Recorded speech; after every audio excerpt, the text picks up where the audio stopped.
People with metal detectors, what's your best find? My friend lost his wedding ring in a lake while splashing around with his kids. We searched the area and the water was only waist deep, but we still had to dive and feel by hand, which was an exacting task. We almost gave up when we spotted a guy with a metal detector, so we asked for his help. It took him half an hour, but he did find it. My friend offered him $100, but the guy refused and just had a couple of beers with us. He said just the fun and excitement of finding something that meant a lot to someone was more than worth it. The guy used the metal detector in the water. I'm actually curious about this since my dad also lost his wedding ring in a lake. Though the funniest part of that story was my mum one day noticed he wasn't wearing a ring and asked where it was. He confessed he'd lost it in a lake and said he'd been dreading telling her. She asked when it had happened. His response was 8 years ago. I was metal detecting a beach just outside of Tokyo and found a platinum wedding band. I was searching a different area when a local came and mimed that he lost a ring. Within about 5 minutes I got the clearest, loudest tone I have ever heard, and it happened to be the one he lost. His new wife was so happy and kept nudging him to give me something. He kept miming for drinks or cash, but I turned him down. It was amazing to be able to actually find the owner, and I had never found anything of real value up until that point. The look of relief on their faces will stay with me until the day I die. As a side note, I metal detected Singapore and a large crowd started watching. I found a super cheap vending machine quality ring and the entire group started cheering. It was absolute junk, but the vibe was awesome. I found a buried safe, and it had an entire family's passports, money clips with $700 worth of money and 2 PS Vitas. Unusual to say the least. Reported it to the resort I was staying at, and it belonged to a family whose hotel room was robbed earlier that day. I'm still confused as to why it was buried. Back when my neighbor was into metal detecting, I was curious what he could find in my yard, because I live in a house that's over 100 years old. So I told him to have at it, so long as I can tag along. He found some horseshoes, some various metal bolts and pins, and a few other metal objects that were pretty much just bits of scrap metal. But the coolest one was a little steel toy car that I lost when I was a kid. I used to play with it outside in the dirt all the time, and it must have gotten buried in mud when the back of our property started to flood and get swampy. Rusted badly, but it was still recognizable. Someone with a metal detector found my husband's high school class ring on the banks of a local river. He had lost it during a rowing event about 15 years prior. The guy contacted my husband's high school and they tracked him down. I have the ring in my dresser right now. My husband didn't care too much, but I was amazed by the work the kind stranger put in. I mailed him a Buffalo Wild Wings gift card lol. I found an ox shoe on a road in the woods near my parents' house that is documented as having been used prior to the Civil War. There are several home sites in the area as well. Other finds in the road have included tobacco tins, dog collar, and a 1942 quarter. So my brothers had just purchased these super cool metal detectors and my son, who was 6 at the time, begged and begged to use it. Please Uncle Dave, please, can I use it? And they got so fed up they handed it to him and told him to be careful with it. Like 12 seconds in he exclaims that there's a dollar right here and starts digging. About a foot and a half later he runs up to us with a soggy, muddy, wet, dirty dollar bill. We lost our minds laughing at that for a while. Still have no clue how it happened. A metal detecting guy called me about 10 years ago from the East Coast. In the woods he had found a class of 1946 high school ring with initials. He called the school and tracked it down to my mom. She thinks she lost it horseback riding. We gladly gave the guy a finder's fee and she put it back on her finger 70 years after she lost it. When I was a kid in Santa Barbara we were visiting the site of the original Presidio. They were still excavating parts of the site looking for artifacts. I looked down and picked up a gold decorative button from a Spanish military uniform. I showed to my teacher but everyone said it was nothing. I think they took it from me. No idea what actually happened to it. Hey friend, I'm from Santa Barbara as well. Similar thing happened to my friend. She found a pottery fragment at the Presidio on a field trip. She showed someone who worked there who promptly took it from her, presumably to have it looked at by one of the historians. Needless to say, she never got it back and was still mad about it like 15 years later. Lol. This was probably around 1990. We were in the 3rd grade. This wasn't my find, but my brother's. Some important context is that my family and I used to live in a small town in Pennsylvania where my dad grew up, but a few years ago we moved all the way to Oregon where my mom grew up. Anyways, one day my brother went metal detecting on our family's property and he came across a golden colored lock. When he later got it cleaned off, he noticed that it had a manufacturing date and said where it was made. Well, it turned out that it was made during the 1800s and that it was made in that same exact town we used to live in. It felt like it was fate that my dad grew up in that same exact town, then married a woman from Oregon, then they both raised their kids in that same town, then moved back to Oregon where we would find that lock.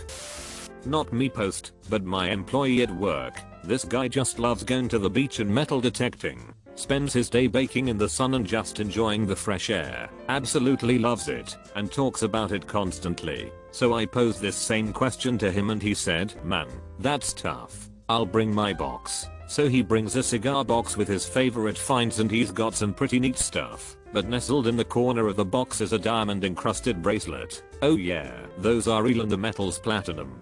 Thing's worth a mint and he's like, "No big deal. It's the hunt that's worth it."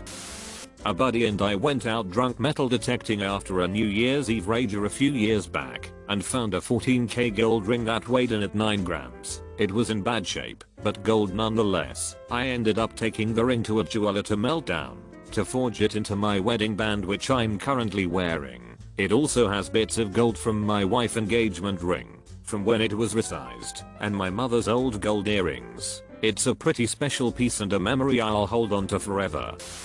Not my find, but when I was in elementary school, I had a friend who swiped his dad's detector and went to a local soccer field. He found a really old Roman coin a couple of feet down, like ancient. The baffling thing was this was in the western US. At first we thought it could be a sham, a prank, or counterfeit in some way, but they had it appraised, and it was the genuine article. Appraiser was eager to buy it. They kept it, put it into a safe deposit box, and that's the last I heard of it decades later.